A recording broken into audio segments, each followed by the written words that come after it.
The elevator doors opened with a soft ding, and I stepped out, smoothing the wrinkles in my blouse with trembling hands. 7 months pregnant, heart pounding, I walked into the sleek lobby of Whitmore and Company, a marketing firm so prestigious I'd rehearsed for this interview in the mirror every night for 2 weeks. But nothing in that mirror showed the ache in my back or the nerves swimming in my belly now. "Name?" the receptionist asked, without looking up. "Emma Collins. I have a 10:30 appointment with Mr. Blake." She barely acknowledged me, just tapped a few keys. "He's running late. Sit." I lowered myself into the nearest chair, one hand instinctively resting over my bump. A man in an expensive suit walked past and gave me a once-over like I was a mistake someone forgot to clean up. 30 minutes passed before a tall man in a charcoal blazer finally appeared, glancing at a tablet. "Emma Collins," he said briskly. "Yes," I stood, brushing imaginary lint from my skirt. "Thank you for seeing me." He led me to a glass-walled office without a word, then gestured for me to sit. I took the chair slowly, trying not to wince. "Let's get to it," he said. "Your resume looks promising. But I have to ask," his eyes dropped to my belly, "how do you plan to juggle this and a demanding full-time role?" I blinked. "Excuse me?" He leaned back, folding his arms. "We're not exactly a babysitting service. I mean, should I be expecting a maternity leave request before you even start?" My throat closed up. I forced a smile. "I assure you I'm fully capable. I've worked up to this point, and I'm prepared to." He cut me off. "Prepared? You can't even sit without adjusting every 5 seconds." Heat rose in my cheeks. "That's out of line." "Maybe," he said, not the least bit sorry. "But let's be real. We need someone who can hit the ground running, not waddling in and out for doctor appointments." I gripped the manila folder in my lap, my references, my experience, my last piece of dignity. I opened it, pulling out the final page. The ultrasound. I laid it on the table. The room went silent. "What's this?" he asked, leaning forward.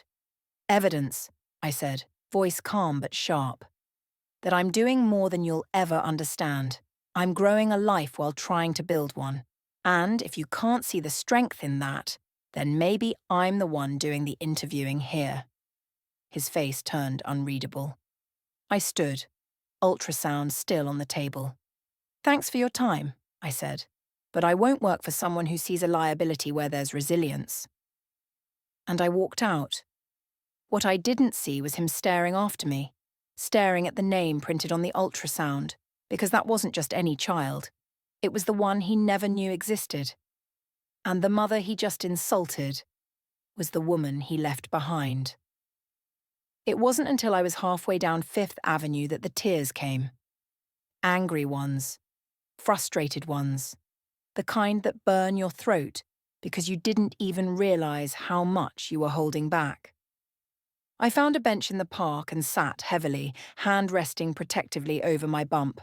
I wasn't crying because I didn't get the job. I was crying because I'd tried so hard to keep my dignity, only to be mocked by someone who had no clue what I was carrying. Then my phone buzzed.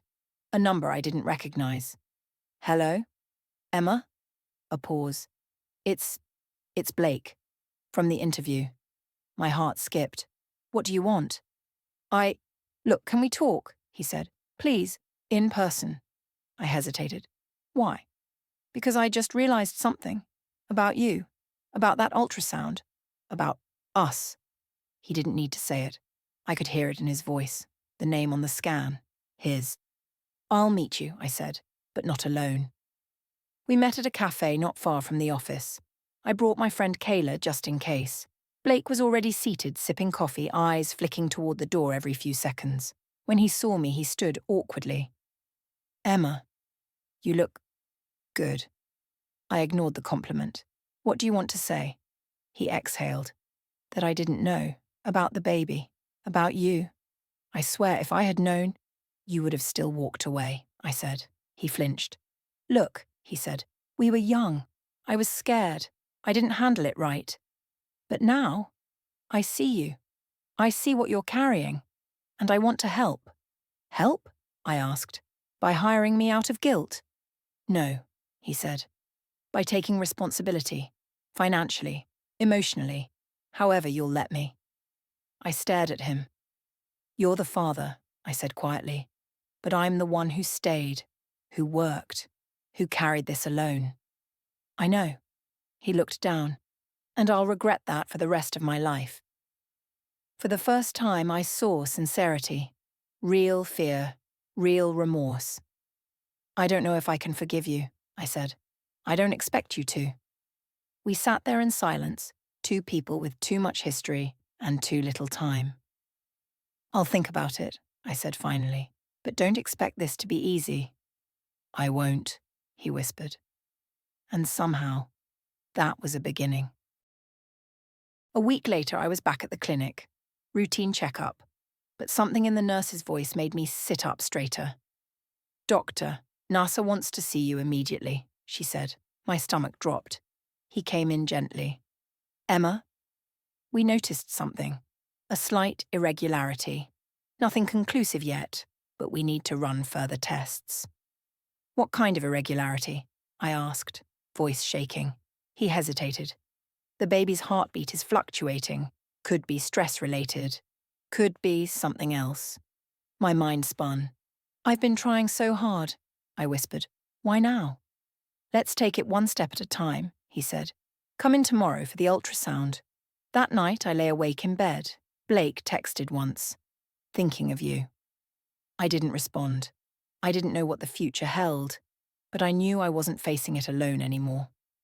The next morning, I sat in the dim exam room, gel on my belly, watching the screen like my life depended on it. Because in many ways, it did. The technician moved the wand slowly, then paused. I'll be right back, she said. Dr. Nasser came in, took over, his brows furrowed.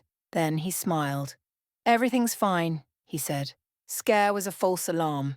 Strong heartbeat, strong baby. I laughed, tears falling freely. Later that day, Blake showed up with a box of prenatal vitamins and a tiny pair of shoes. I didn't know what else to bring, he said. You didn't have to bring anything, I replied. But thank you. He sat down next to me. Can we start over? Slowly. I don't know, I said. But we can start somewhere. And we did. Months passed. My due date approached.